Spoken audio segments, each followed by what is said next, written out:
It is my testimony that the border is secure, and we are working every day, day and night, to increase its security. Alejandro Mayorkas, once a vocal advocate for transparency on border issues, has just exposed a chilling secret about what was really happening behind the scenes. His revelation has drawn several surprising senators into the spotlight, raising fears that the very foundation of the American government may collapse. The illusion of control. Alejandro Mayorkas, the man who once stood as the face of Homeland Security under President Joe Biden, is now at the center of a storm that has exposed one of the most disturbing national security crises in recent memory. After years of silence, evasive testimony, and mounting criticism, he has finally been cornered into revealing details that paint a chilling picture of America's border. What has emerged is not just a political scandal, but a terrifying revelation that many in Washington wanted hidden. From the moment the Biden administration took office, immigration policy became one of the most polarizing issues in the nation. Within weeks, the administration reversed key measures from the Trump era, halting border wall construction, scaling back deportation priorities, and scrapping the Remain in Mexico policy. Mayorkas, tasked with overseeing this massive shift, assured Americans that the border was secure and under control. Yet, as migrant surges mounted, lawmakers and border officials accused him of presiding over the most dangerous unraveling of border enforcement in modern U.S. history. The narrative of a secure border directly collided with the testimonies of frontline agents, governors, senators, and even grieving families who witnessed the fallout firsthand. The truth was bleeding through congressional hearings and press reports, and each time Mayorkas was pressed under oath, his evasions only deepened suspicion. In one exchange, Mayorkas declared, "It is my testimony that the border is secure, and we are working every day, day and night, to increase its security." The claim drew outrage. Republican senators immediately challenged him, pointing to record-breaking numbers of migrant encounters, drug seizures, and cartel-linked violence. Senator Ted Cruz delivered one of the most heated confrontations in recent congressional history. Pressing Mayorkas repeatedly on whether there was a crisis at the southern border, Cruz demanded a clear answer. Mayorkas refused, instead describing it as a significant challenge. The stonewalling led Cruz to contrast his response with sworn testimony from Border Patrol Chief Raul Ortiz, who had testified under oath that the border was indeed in crisis. Would you agree, Chief Ortiz, that the southern border is currently in crisis? Objection. Yes. By refusing to give the same answer, Mayorkas immediately drew accusations of dishonesty. Cruz went further, confronting him with statistics on migrant deaths. In 2022 alone, at least 853 migrants died attempting to cross the southern border, the highest ever recorded. Cruz cited reports of drowned bodies in the Rio Grande and refrigerated trucks kept by local authorities to store the dead. The horror was undeniable, yet Mayorkas claimed he did not have the numbers at hand. 853. That is 853. And by the way, here are the numbers that have died every year. You go back to 1998, you see it's consistently between 300 and 400, 300, 400, 300, 400.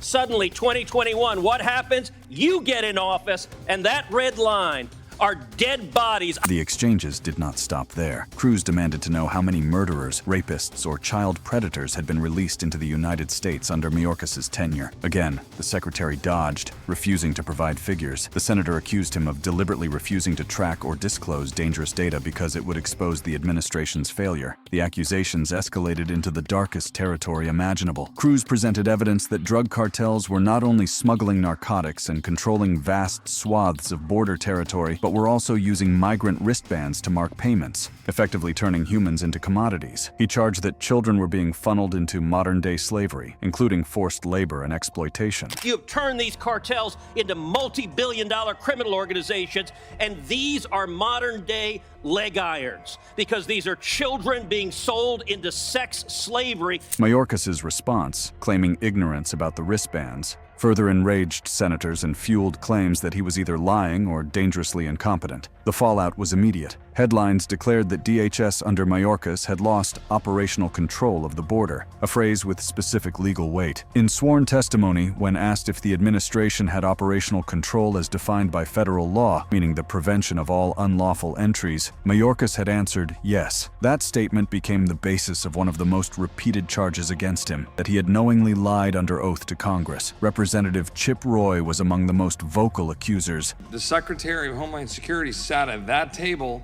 looked at me in the face of a statute defining operational control, and said to me and to this committee and all Americans watching that this administration has operational control of our border.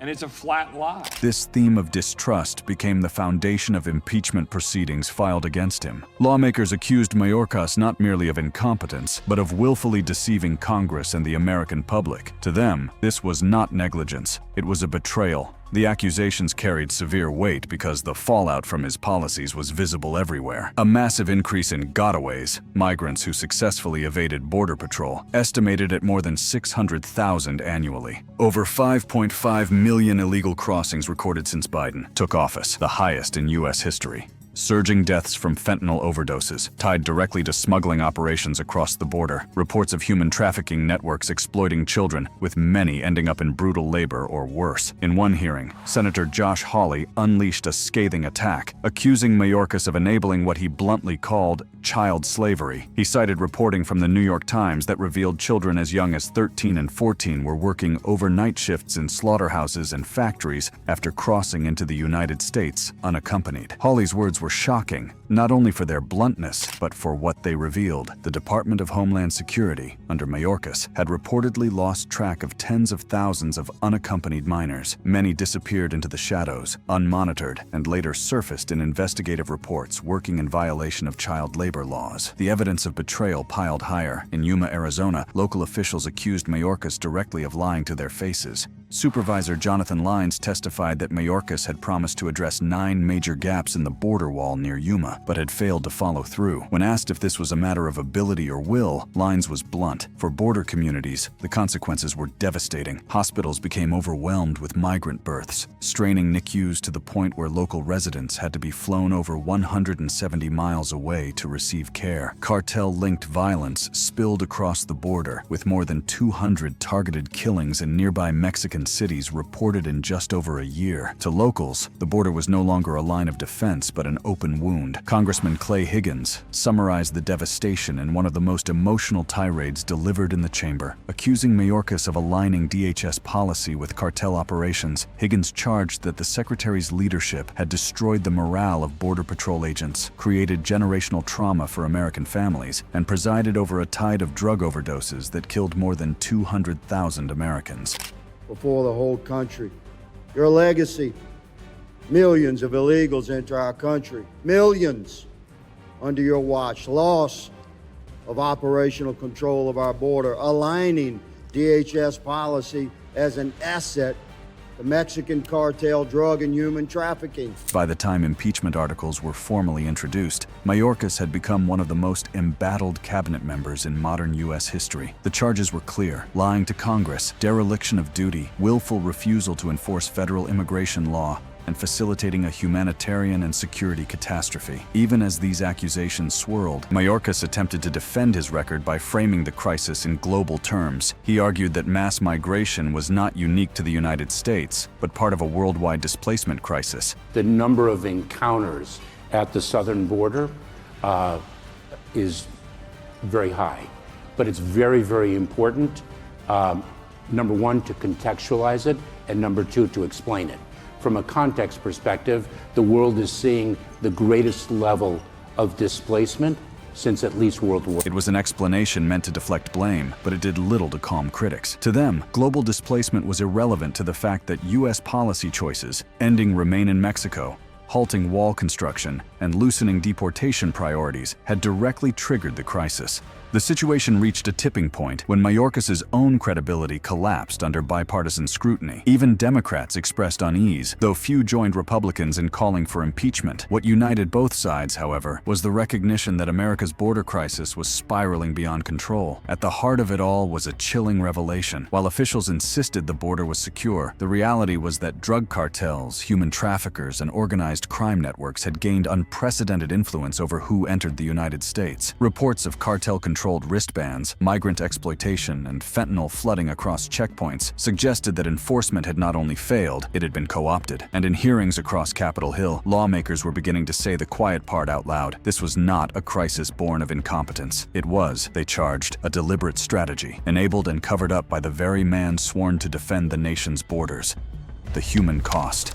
The revelations surrounding Alejandro Mayorkas did not stop at accusations of incompetence or lying to Congress. As more investigations unfolded, hearings intensified, and whistleblowers came forward, a much darker reality emerged. The U.S. southern border was no longer a security checkpoint. It had become a corridor for cartels, a marketplace for traffickers, and, most disturbingly, a graveyard of children caught in systemic exploitation. One of the most damning revelations came in the form of investigative reporting from the New York Times, which documented how unaccompanied migrant children, thousands of whom crossed the border under Mayorkas' tenure, ended up in brutal child labor conditions across the United States. Senators seized on these findings during tense hearings. Senator Josh Hawley exposed the scope of the crisis in a scathing statement, citing evidence of more than 250,000 unaccompanied migrant children crossing in just 2 years, with tens of thousands effectively lost by the federal government. Let's not mince words.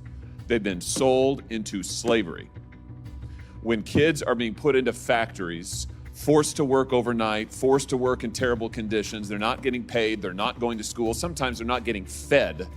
That's slavery. The senator pointed to cases like Carolina, a 15-year-old girl from Guatemala who was discovered packaging Cheerios in a Michigan factory overnight, surrounded by dangerous machinery that had already caused serious injuries to other workers. Her testimony, "Sometimes I get tired and feel sick," underscored the inhumanity of what critics called indentured servitude, disguised as opportunity. Senator Marsha Blackburn pressed further in another hearing, citing the figure of 345,807 unaccompanied children who had crossed under Mayorkas' watch. Many, she argued, vanished into the shadows, funneled into industries like roofing, slaughterhouses, and dishwashing in violation of child labor laws. Thousands of children have ended up in punishing jobs across the country, working overnight in slaughterhouses, replacing roofs, operating machinery in factories, all in violation of child labor laws. The horrifying detail was not just that the government lost track of these children, but that whistleblowers inside Health and Human Services reported being pressured to release kids faster, even if it meant sending them into dangerous situations. It created what critics called a conveyor belt of children. This was the heart of the terrifying border secret. The policies designed under Mayorkas to speed up migrant processing had created loopholes so vast that children were effectively being delivered into the hands of traffickers, unscrupulous sponsors, and industries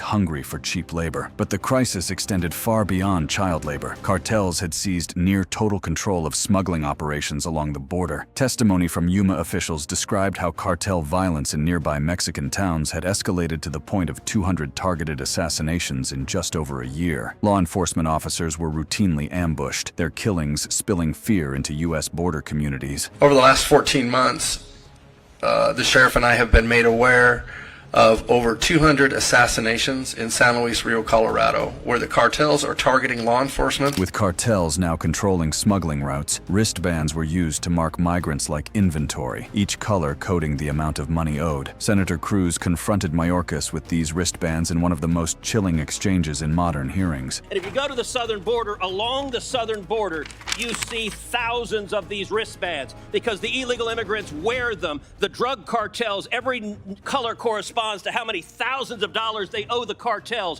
These revelations painted a devastating picture. Cartels had not only taken control of smuggling, they had turned human migration into a multi-billion-dollar industry, with the U.S. border effectively acting as their cash register. The result was an unprecedented wave of fentanyl flooding into the United States. Customs and Border Protection seized record amounts, but the seizures were only a fraction of what made it through. Over 100,000 overdose deaths in a single year were linked directly to fentanyl, much of it traced back to cartel supply chains. Senator Cruz connected these deaths directly to Mayorkas' policies.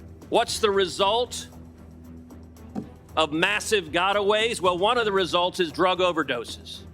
And we now have, last year, over 100,000 overdoses who died, the majority from Chinese fentanyl streaming across the border. In another explosive moment, Representative Clay Higgins accused Mayorkas of effectively becoming an asset to the cartels, alleging that DHS had deliberately avoided deploying technology that could disrupt their business model. I have evidence in my file that you've given command to not deploy technology that you currently have.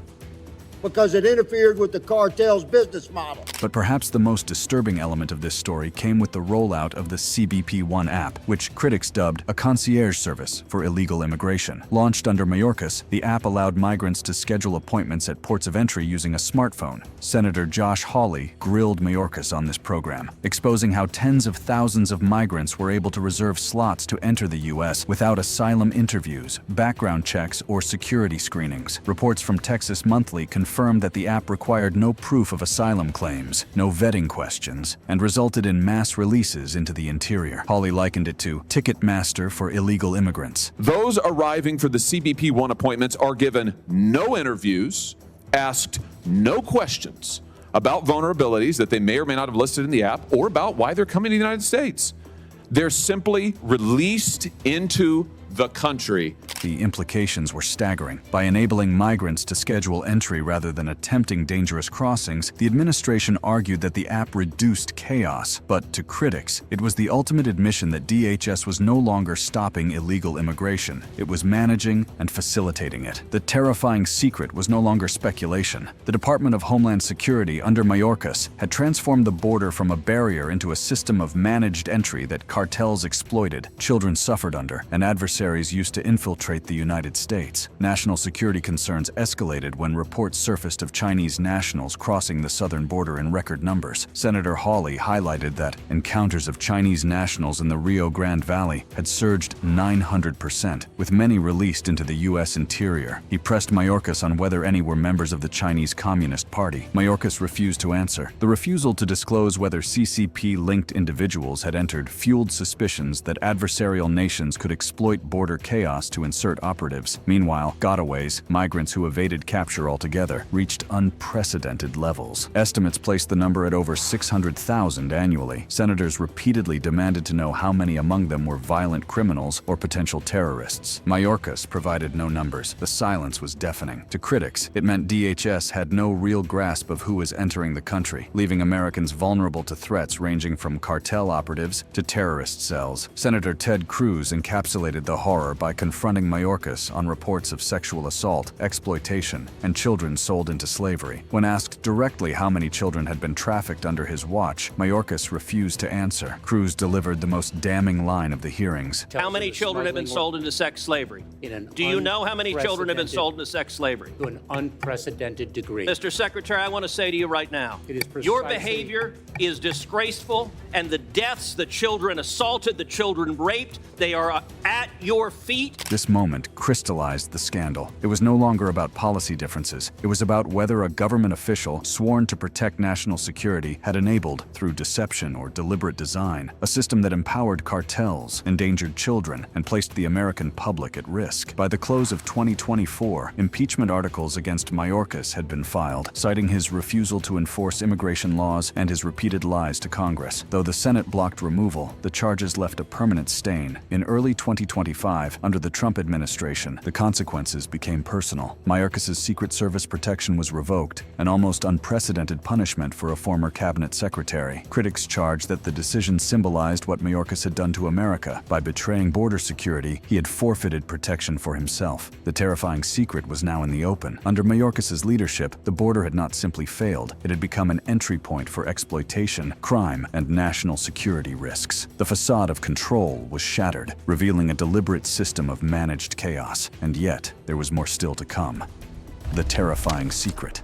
By the time 2025 dawned, Alejandro Mayorkas had become one of the most polarizing figures in American politics. His name, once known mainly in bureaucratic circles, now echoed in fiery congressional hearings, presidential speeches, and town halls across the country. To his critics, he was the architect of the most catastrophic border collapse in modern history. To his defenders, he was a scapegoat for global migration pressures. But the revelations that followed his resignation left little doubt that his tenure had concealed a devastating reality, one that was now impossible to deny. The political fallout reached a dramatic climax when former President Donald Trump returned to power after the 2024 election, took the extraordinary step of revoking Mayorkas' Secret Service protection. Reported by outlets like The Gateway Pundit and confirmed by official executive action, this marked a nearly unprecedented move against a former cabinet member. President Trump has revoked Secret Service protection from former Department of Homeland Security Alejandro Mayorkas,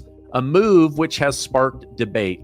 The decision, reported by the Gateway Pundit, came via an executive order stripping Mayorkas of security detail effective immediately. Trump justified the decision by pointing directly to Mayorkas' impeachment by the House in February 2024 for mishandling the southern border crisis, an impeachment that failed in the Senate but left a permanent mark. According to Trump, protection was reserved for individuals who safeguarded the United States, not those who risked it. Critics, including Trump, have long accused Alejandro Mayorkas of enabling an open border, which allowed 15 million illegals to come into the country, of which nearly 1 million are criminals. The revocation marks a rare instance of a former cabinet member losing protection. Typically reserved for high-risk individuals, Trump said, well, you risk the United States of America, so you're on your own. The spectacle shocked Washington. Never before had a former Homeland Security Secretary been stripped of such protections, effectively leaving him exposed. The move symbolized Trump's central argument that Mayorkas had betrayed his oath, endangered millions, and would now face the consequences without government shield. But Trump did not stop there. In a campaign-style rally, he openly suggested that Mayorkas might face criminal prosecution for his actions as DHS Secretary. Trump's words carried a chilling undertone. Mayorkas, once a powerful federal official, could soon find himself the target of legal retribution. The suggestion electrified his supporters, many of whom had long viewed Mayorkas as personally responsible for fentanyl deaths, cartel violence, and the chaos along the border. Meanwhile, Mayorkas himself finally broke his silence in a series of rare exit interviews after leaving DHS. In a widely covered CNBC appearance, he reflected on his tenure, admitting that internal disagreements over immigration policy had shaped many of the outcomes. I wish that we had more time, and that would enable us to do more, not only in furtherance of our mission, but in the service of the American people. Pressed on whether he personally disagreed with Biden's policy decisions, halting the wall, pausing deportations, and ending the Remain in Mexico policy, Mayorkas dodged specifics, but admitted there had been differences within the administration. People have different views on what the correct policies should be, what the correct operational measures should be. Those disagreements, those different views are voiced, decisions are made, and then everyone marches in unity together. That is the nature of a large organization. Critics seized on this as confirmation of what they had long suspected. Mayorkas knew some of the policies were disastrous, but implemented them anyway. To them, this meant his defense of just following orders was no shield against accountability. Perhaps the most striking moment of his interview came when he contextualized the crisis not as an American failure, but as part of a worldwide migration surge, the largest since World War II. But while he sought to globalize the problem, his critics returned to one inescapable fact. The United States alone had the resources, the wall, the policies, and the precedent to stop the chaos. Yet under his leadership, it had chosen not to. On Capitol Hill, anger remained fierce. Senators like Ted Cruz and Josh Hawley repeatedly reminded the public that Mayorkas had dodged direct questions about migrant deaths, child trafficking, and national security risks. Congressman Clay Higgins accused him of deliberately undermining Border Patrol morale and aligning DHS with cartel interests. The anger transcended party lines, with even moderates questioning how such catastrophic failures could have persisted. The crisis also had devastating human faces. Ranchers along the Rio Grande reported dead migrants on their property. Parents of overdose victims pointed to fentanyl supply lines tied directly to cartel networks. Local hospitals in border states described NICUs filled beyond capacity due to migrant births, forcing residents to travel hundreds of miles for care. These stories gave weight to the claim that the federal government had abandoned its primary duty, protecting its citizens. By early 2025, the debate had crystallized into a single haunting revelation: the terrifying border secret. Despite years of public assurances, the United States had not merely lost control of its border, it had ceded it. Cartels controlled entry points, migrants paid with wristbands, children disappeared into labor networks, fentanyl poured in. Foreign nationals, including those from adversarial powers, slipped through, and the Department of Homeland Security, instead of defending the line, had facilitated the system with apps, parole programs, and mass releases. It was not a failure of enforcement, it was the creation of controlled chaos. This secret, exposed through congressional congressional hearings, investigative reports, and Mayorkas' own admissions painted a bleak picture. The U.S. border was no longer designed to stop unlawful entry. It had been redesigned to process it, manage it, and disguise it under bureaucratic language. What Mayorkas once called lawful pathways became the very tools exploited by traffickers and cartels. Senator Cruz put it bluntly when confronting Mayorkas. This is a crisis, it's a disgrace,